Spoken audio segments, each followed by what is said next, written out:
Hello, how are you guys? My name is Abdullah Falasi. I'm from the GLP program. We're so happy and we're so thankful that you guys are joining us today. We have an incredible talk and an incredible speaker. I just want to give you a little background on what these talks are about and what UAE GLP Engage is all about. Our talks are based on the government leadership model, which is the model that we use in the government leadership program to build the next leaders of the UAE. Today's talk is about entrepreneurship, and we have one of the, I'm going to say, prominent entrepreneurs that we have. I think as we talk, we're going to introduce you more and more.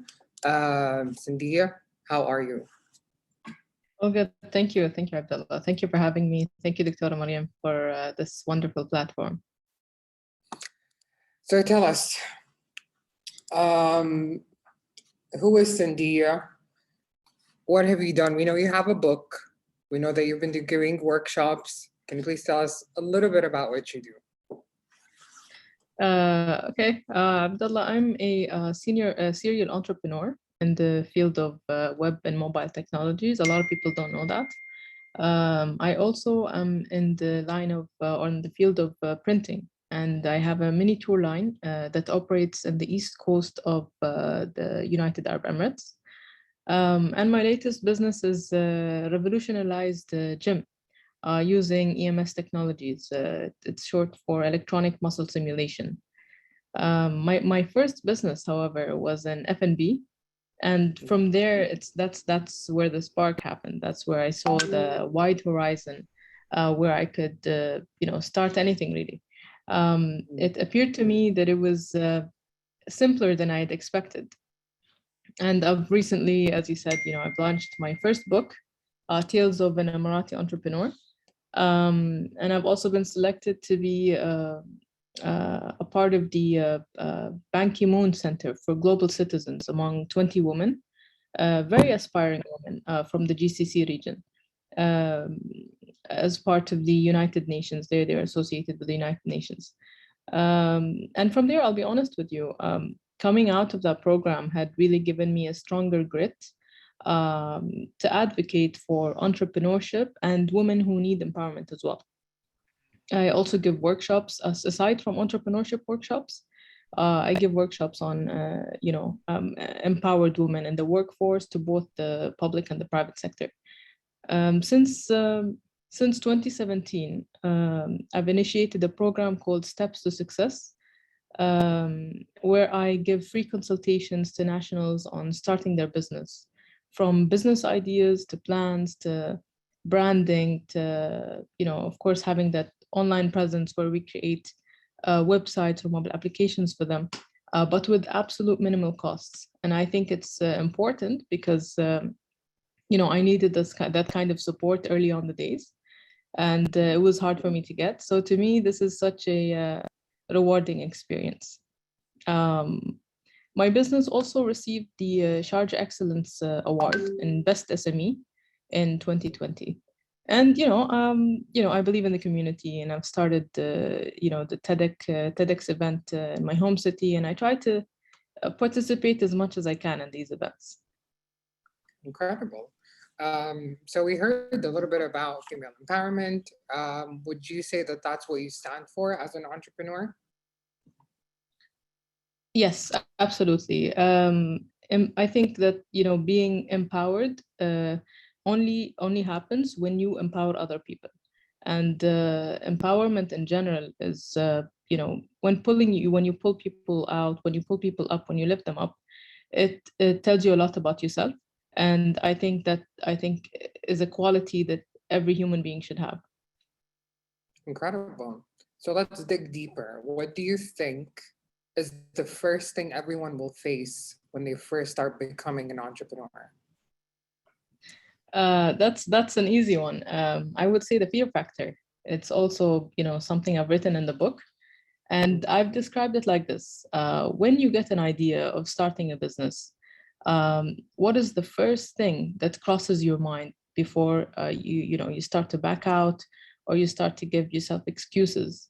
It's the fear of failing. But before the failing, or before failing itself, it's the fear of it.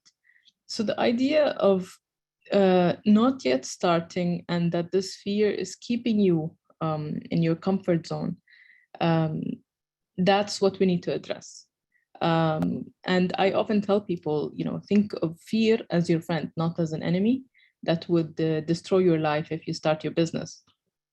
Also think of what's the worst that could happen if you start, would it have like a life-altering impact? No. Would it be, maybe a little embarrassing since the concept of failing is not accepted in our society?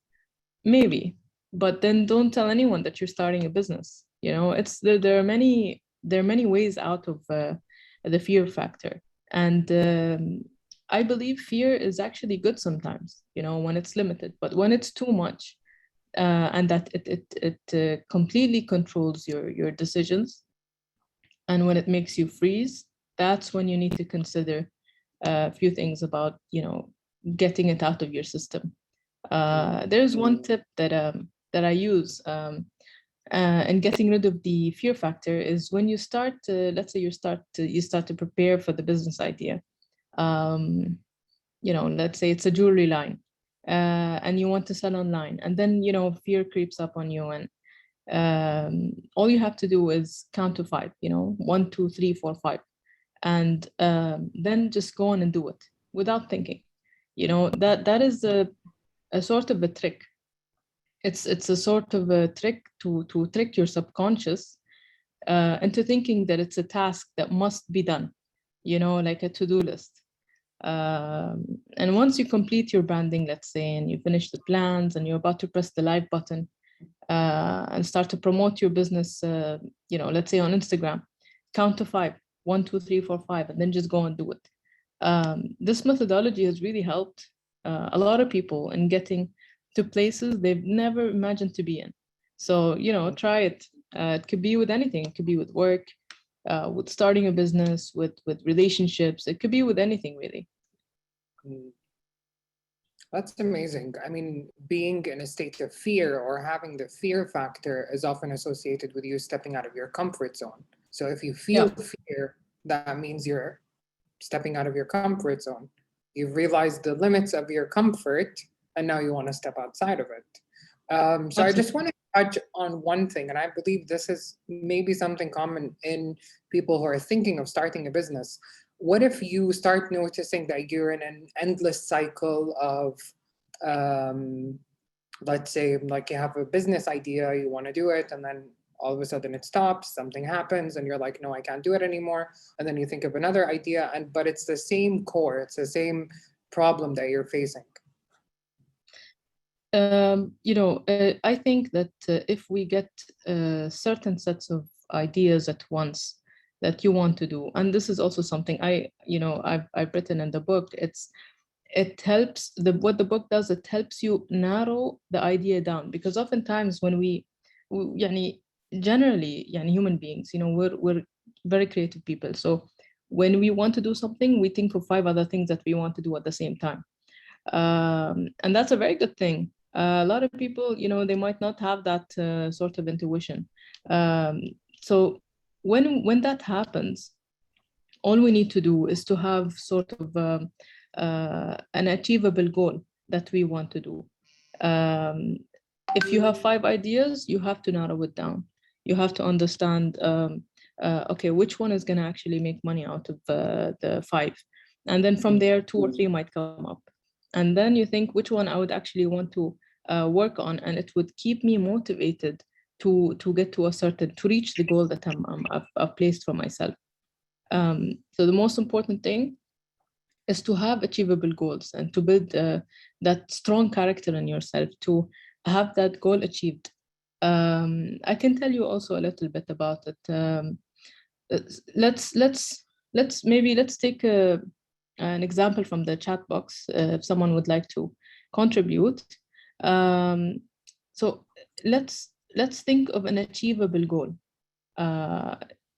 Anyone could, if anyone would be interested, to write something in the chat box about having an achievable goal. or having a goal, or having something that they really have been wanting to do for a very long time, and they haven't come around to doing it yet. Let's give them a minute. Because it's really interesting, Abdullah. You know, it's having a set of goals, you know, set for yourself, is actually what's going to make it more of a reality. It's not going to be a dream for you anymore. You know, we have Tamani al-Mansouri says about being a freelancer. Okay, so could you explain that a little more? What exactly do you want to achieve by being a freelancer? Is it to have a separate source of income, or is it working on working on a talent that you have that you would like to make money out of? What is it exactly? So you see what I'm saying? So we're breaking things down. We're breaking things down in terms of having an achievable goal. In ISO 27000, I think it's a quality assurance thing. Yeah. Okay, so we can, I suppose we can take that as an example. We also have here learning fencing as a new skill or hobby, as well as starting my own business. Okay. And there's another one, establish store department from العنود المرر. Okay, so we can take all of them, by the way. So we'll go for the first one, with being a freelancer and having a talent or a service that the freelancer would like to provide. The first thing that needs to be achieved is not to become a freelancer, is to actually have a service that you offer to put it out in the market. That is the first achievable goal. And to achieve this goal, so this is the main goal. After that, after you set out this main goal, under it, there needs to be a set of tasks that needs to be done. So to do this, or to become a freelancer, what do you need? You need a freelancer permit. And you have to, you know, go to the relevant authorities and ask about the freelancer permit. Once you get the freelancer permit, then you're going to have to think about marketing the service that you're providing. And only after that will you be able to achieve the main goal by having you know, parties or suppliers or stakeholders that actually would like to use your service. So once that bond is attained, only then will you be able to reach to that goal. You know, we always say a lot of things. We say we want to, you know, we want to have, you know, we want to get into real estate. We want to have a multi-billion-dollar business, but these are all very vague goals that cannot be achieved. So you need to measure the goal itself. Let's take Fatma al-Banna, learning fencing. We'll take that as an example. So learning fencing is quite achievable. And with that, you need to, you know, under the main goal, which is learning fencing, you can put sub goals, which is, you know, have or attain, you know, a weekly time for fencing, and then register in any of the local fencing, you know, clubs, I would say, and things like that. So it's actually very easy once you note things down. It's actually very it makes it way easier when we kind of dissect the goal itself. When we say when it's already big as it is, we find it very difficult to achieve. But when you dissect it, when you break it down, it feels much easier to do, and it becomes more of a to-do list more than anything. And we have break those big scary goals into smaller, more achievable ones. Absolutely. We have العنود المرر, establish a store department. Okay, that's nice, like a boutique sort of concept. Yeah, so if that's what you want to do, if you have if you want to have like a store department that has all local brands in one under one roof, then the first thing to do, like like the freelancer situation, is to get the permit, get the licensing for it, understand how much you're going to be spending to have that store. Do you have that money? If you don't have that money, how can you get that money to start the store, to have the initial expenses to start? So all these things sort of contribute to the main goal, and a lot of us always forget to or feel like it is a big or it is a goal that it's hard to achieve. And that's what we need to kind of eliminate. We need to eliminate that I would say trait of thought, where when we want to do something, we immediately become discouraged because it's a huge goal, or we feel like it's too much that we can handle. Yeah. So other than that, I would say don't mental note it. Write it down. Don't just think of it. It has to be written. Once you put it into paper, it becomes an acknowledgement and partly a reality. When you start with simple steps, it really becomes it will become the advocate. It will be something that would advocate you to become, I would say, the best version of yourself, writing things down. What do you think about that, Abdullah? Incredible. Because it's very true. You have to break down bigger goals into something that are smaller, things that are more measurable, and things that you can measure their success of that. Of course. Yeah. Yeah. Definitely. Beautiful. Beautiful, beautiful. Okay. So can you tell us more about the mindset of empowerment and how empowering others empowers you as Sindiya? Of course, yeah. Empowerment in general starts with ourselves. So, set the right kind of goals for yourself. And I said this earlier, raise other people up. Be the one to take action. Don't just, wait around. Find a passion that makes you feel alive and that gives you a sense of direction. Every human being being put on this earth has a purpose if you make enough effort to call for that purpose, and then it will come for you. But if we're just sitting around and we're thinking, what's our purpose, and we're not just doing anything, our day goes by without feeling the sense of achievement, then it has to stop. Like we have to kind of call for the purpose, and we have to understand that we want to stop this kind of life, and we want to have a life that is more rewarding. However, if you have, if we're going to be talking about the workforce, I would say, and when it comes to empowerment, and if you have, I would say, a difficult line manager, and you don't often feel that they take your comments or proposals seriously, there is one thing I can tell you that you could absolutely benefit from. For example, if there is, I'm just going to give you an example. If there's a project that you would like to introduce, or anything that you believe would be an addition to the workforce, let's say, for example, you would like to have a coffee machine where employees can come and gather every week, and there will be a coffee session. And, the coffee machine is worth, 20,000, I would say. You can try to pitch it to your boss, and it would get rejected immediately. There is a technique.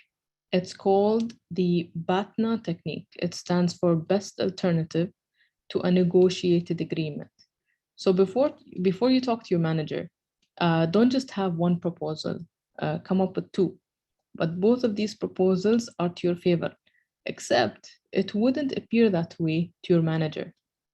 So for example, the first proposal is to have the coffee machine worth 20,000 for employees to have a coffee session every week, social distancing applied. And the second proposal is to have a coffee session that brings and you would have topics for each weekly session to discuss, and then you would have the employees every week bring coffee for everyone or something like that. Both proposals you like, but for the manager, one proposal seemed more suited. So the second proposal would be accepted. The BATNA technique has helped me with many things, with clients. It helped me with getting sponsors, with negotiating my way through an energy deal. So the idea is to be fluid, not solid. And people need to see that sort of flexibility, and that the purpose of doing this proposal would be a win-win situation for everyone, not just a few members in the team. Incredible.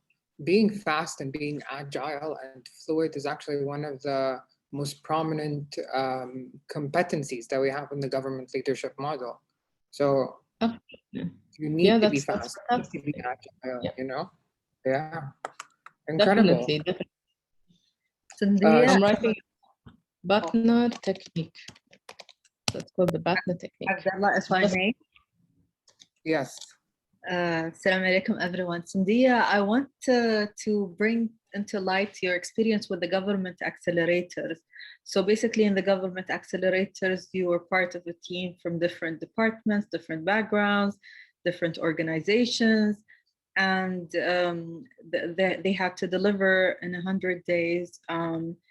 It was about women, right? The cohort was for women.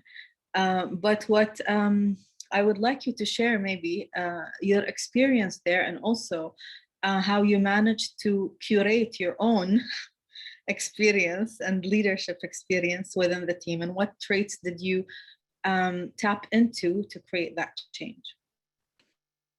Of course. Honestly, the government accelerators, it was such a rewarding time for me. Even though it was just 100 days, it felt like it was a year. But it's because, why I say that, it's because of the immense amount of work that we had put into the team that I was leading. So the team that I had was, it was the 5th batch, and it was on employment, on employing women who are people of determination in the workforce. And for us to do this in 100 days almost seemed impossible, because employment in general is not an easy topic. I would say it's a file that's always sort of sensitive in many areas. So what we did was we had a database from the Ministry of Community Development, and we saw the numbers. It was very low. So we had around, I think, around 40 women who would like to be employed, who are people of determination, but we were not happy with that number. We wanted to increase it. So the number, after doing a few awareness sessions in each emirate, the number increased up to about 140 or 150. And from there, that's when we started to source opportunities for these women to be employed. And I have to tell you, it is not a one-man show. It's a collective effort. All of the people, all of my teammates really felt strongly about making this happen. And that really is what made all the difference in the world, because you get to understand and you get to feel like the effort was collective more than anything. And I think being the leader of that team, I think I have learned, because I've already been doing a lot of, I've already been leading teams when it comes to, my businesses, when it comes to my day job and whatnot. But with this team specifically, I got to understand that if there is a passion in something, if there is something that is, there is a cause or a charitable cause to it, I would say, it really had aligned all of our efforts together to make it achievable, to make that goal in 100 days achievable. And within 100 days, we managed to employ about 120 individuals of people of determination into the workforce successfully. So it was something that we were all very proud of, honestly. Amazing. What about the study trip? Yeah, of course. So what I'd done is we split the efforts. So the first part was to gather the information for the team, and then the second part was to employ the people of determination into the workforce and inject them into the market. And the third part, the third and the final part, was to have a benchmarking analysis for the team, so that whoever is going to touch this file after us is going to understand fully what they need to do to have a sort of a continuation of work to keep this legacy going. And I managed to, with the BATNA technique that I mentioned, I managed to get all of the team members sponsored to have a benchmarking analysis trip to the UK, so that we'd be able to meet the different parties over there who are a stakeholder, more or less, to help us with the benchmarking analysis. And that's exactly what we did. We met with the sponsor. I told them exactly what it is. I gave them 2 different proposals. They went for the second one, but at the end of the day, it was a win-win. It was a win-win proposal for us as a team and for the sponsor. So that's what happened basically. I remember telling you the story, Doctora, after I had received the approval for the sponsorship. Yeah. Yes, the reason I wanted you to share this, Abdullah, I took from your time that it's because it was something that was not part of the program. It was something that was curated because of that mindset of, resourcefulness and agility and flexibility that comes from having an entrepreneurial mindset and looking for different solutions and for longevity. And I think that's what we want to sort of highlight today in this talk too. So thank you, Sindiya, for sharing. Pleasure, Wallah, thank you. It's back to you, Abdullah. Incredible. That's such a nice story to listen to, because you always need to find solutions in different ways to achieve what you need to achieve by breaking down your goals. Incredible. Absolutely. Yeah. Yeah, please go ahead. I just wanted to add to that. It's exactly what Doctora had said. It's about having that sort of mindset. When you come to approach something, never for a split second think that something is impossible. You can just go on and you do it, and it's gonna happen, because if you put the intention out there, most likely that intention is finding you. So you need to go and find that intention. You need to go. You need to make that effort. When you make an effort, things fall into place very nicely. Incredible. Okay, shall we take a question from the chat? And also to everyone who's listening in, if you guys want to ask a question, please feel free to ask it at any time in the chat below. So the question is, from your experience as an entrepreneur, what business activities do you think the entrepreneurship environment, it keeps moving, environment in the UAE is steering towards? So where is it going? Is it fintech, edtech, and or advanced manufacturing, etc.? So what does the future of entrepreneurship look like? With respect to your question, Sarah, every field of business at the moment in this time and day is important, but what is going to be highlighted more is definitely the field of technology and the field of the any type of business field that's related to the 4th industrial revolution. That being said, having because the UAE as well is moving more towards the high-skilled worker force. So at the moment, we have a lot of low-skilled workers, but what the UAE is aiming to do is to decrease the low-skilled workers in the country and to increase the high-skilled workers. With the high-skilled workers, it's all about technology. It's all about fintech, having people who would operate. It's about systemation as well. It's about also, now with the new currencies that are coming in place with the Bitcoin and the cryptocurrency, all these factors in mind makes us understand that the future is for technology. It's of course we will need to eat, we will need to grow food and all these things, but technology in itself is what's going to be the main spotlight. That's for sure. Amazing, thank you.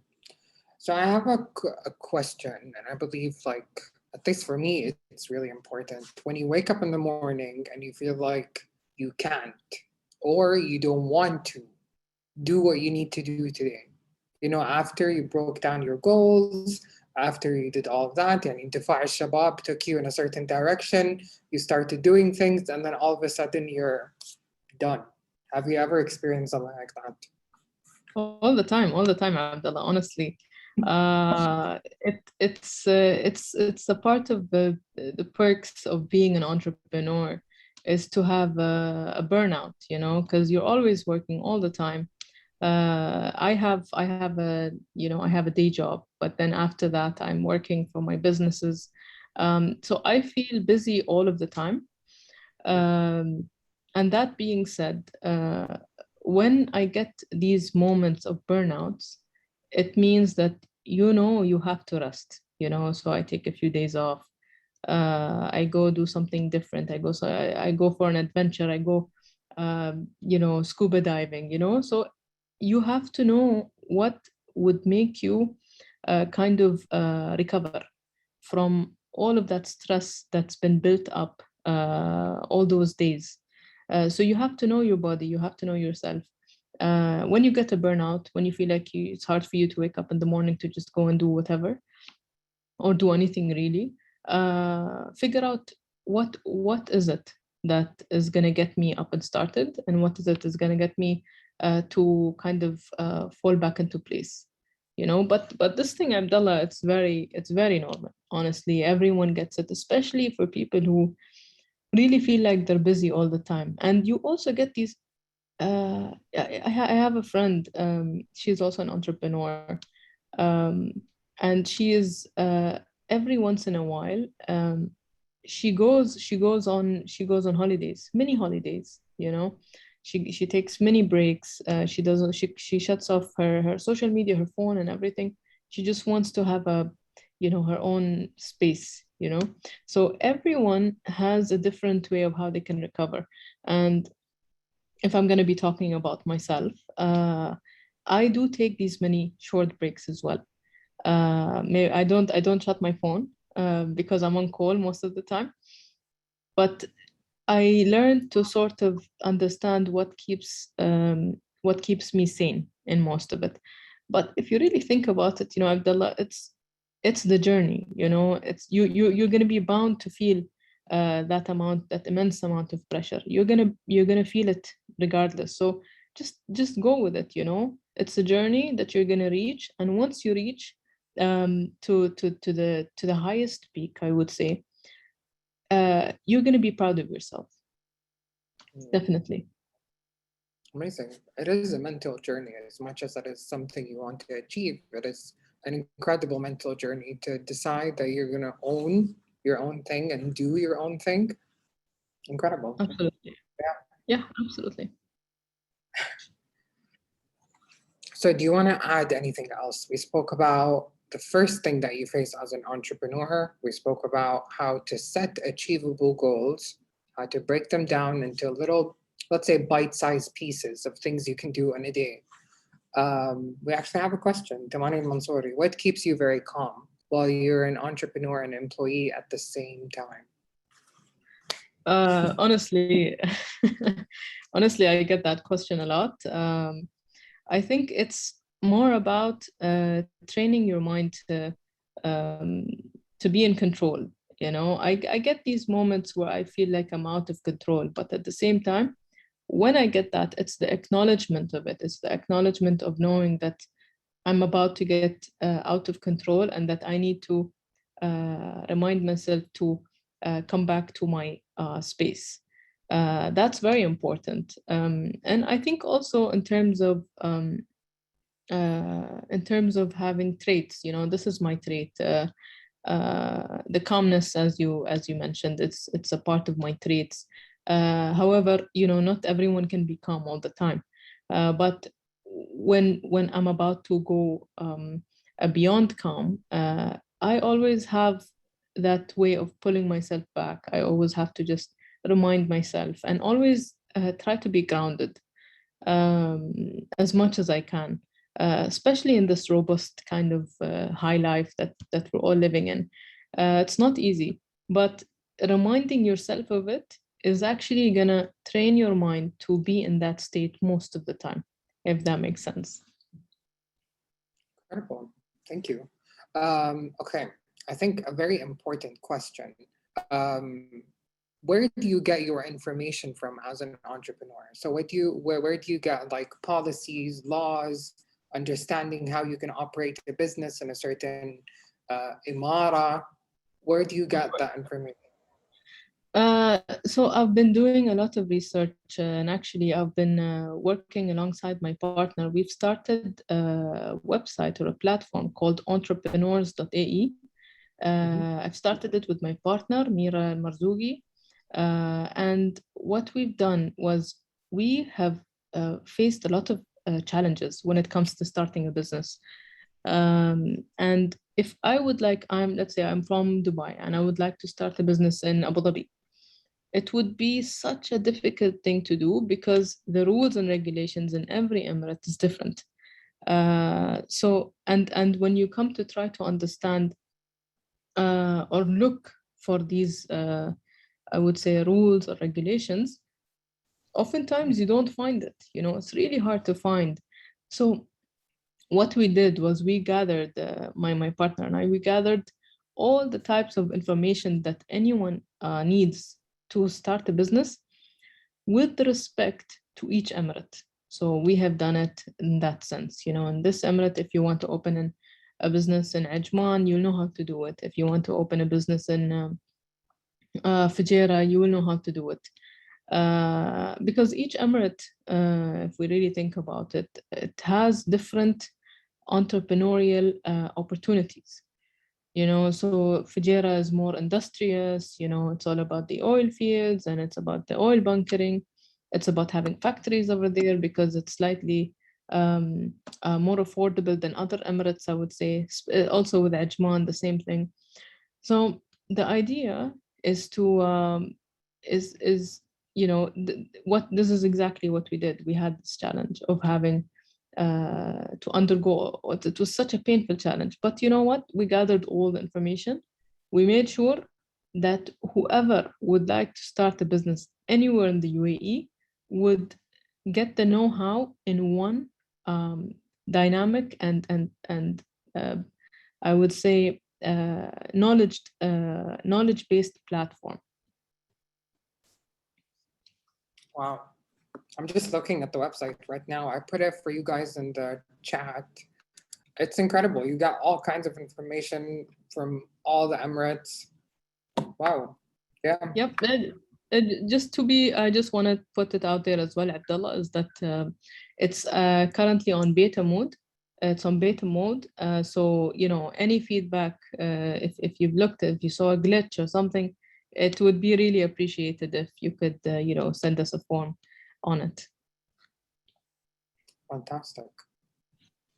So if there are any last questions and any things you want to add, maybe new techniques like Batna or something else that you use?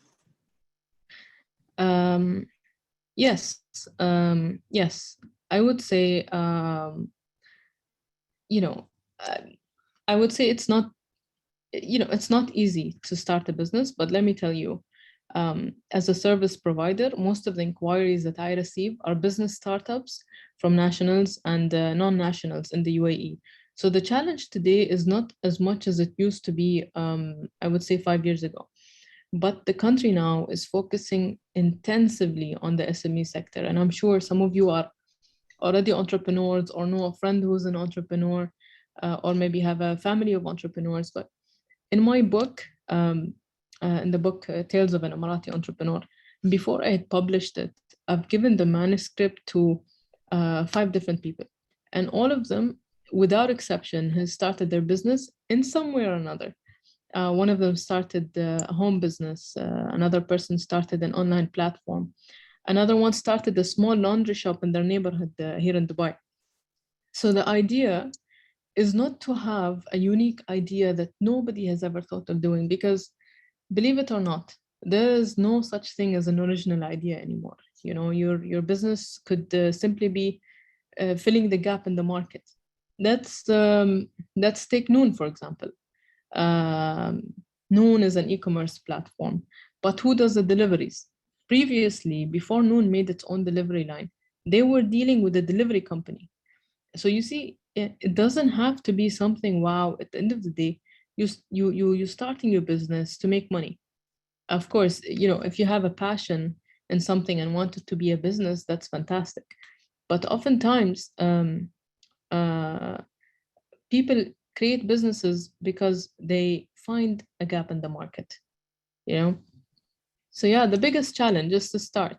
You know, and the book helps, and it's an interactive book, and it allows you to write things down, your ideas, to narrow it down. It helps you with the financials, with staffing, and everything in between. It serves mainly as a guide to you for your journey to becoming an entrepreneur.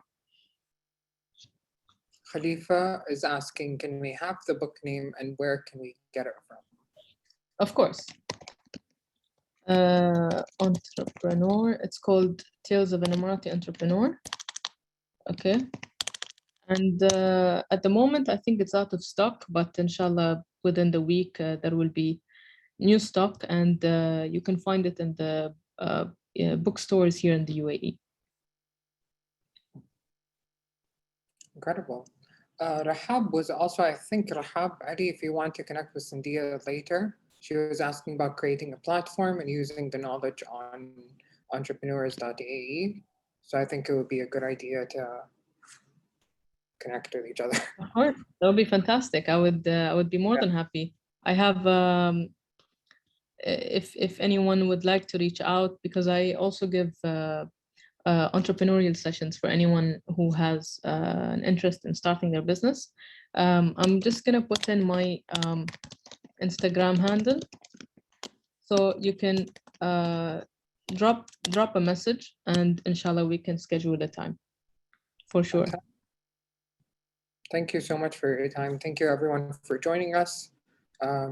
This has been incredible. I have like 60,000 سؤال that I would like to ask you, just like mentally as an entrepreneur. You know, how do you keep going on a daily basis? But I think maybe, yeah. Thank you so much. Thank you, Abdullah. Thank you, Dr. Mariam. Thank you for this wonderful platform. Yani it's wonderful, and inshallah I see more of it. Inshallah, it's been great. Thank you, Sindiya. I just wanted you to tell people about Fujairah town and where it is at now. So Fuj town was it was the second business I've had, and initially it was done for the public. It was a community-based initiative that I had. So in Fujairah, there was I saw there was a gap between the consumers and between the market or the business owners. There was nothing connecting them together, and I thought, you know, why not have like an e-directory for that? And then I started the e-directory, and based on that, we started to get a lot of businesses or companies that come for many other different things.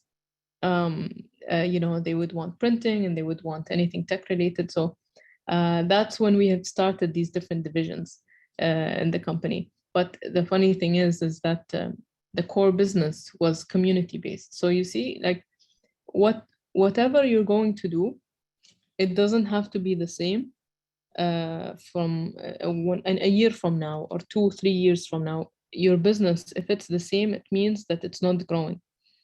So we have to always look at ways where we can expand, we can understand how we can, you know, increase profitability in that regard, and to always have it in a liquid form. A business is never solid. It's always in liquid form, and that's what a lot of people do not want to have. They always want to have a certain kind of branding, but the reality is that even the biggest of brands have done rebrandings and have gone with the times, gone with the trends, and that's one thing also I tell people when I talk to them about entrepreneurship or when they come to starting their business, is it has to be agile. You know, it has to be flexible. Thank you. مثل ما قال عبد الله, a million questions really, and like we can spend hours with you, Sindiya. شكرا. Thank you. شكرا عبد الله. Thank you so much. Thank you for having me, and inshallah we'll see you soon. Thank you, Mariam. Thank you, Abdullah.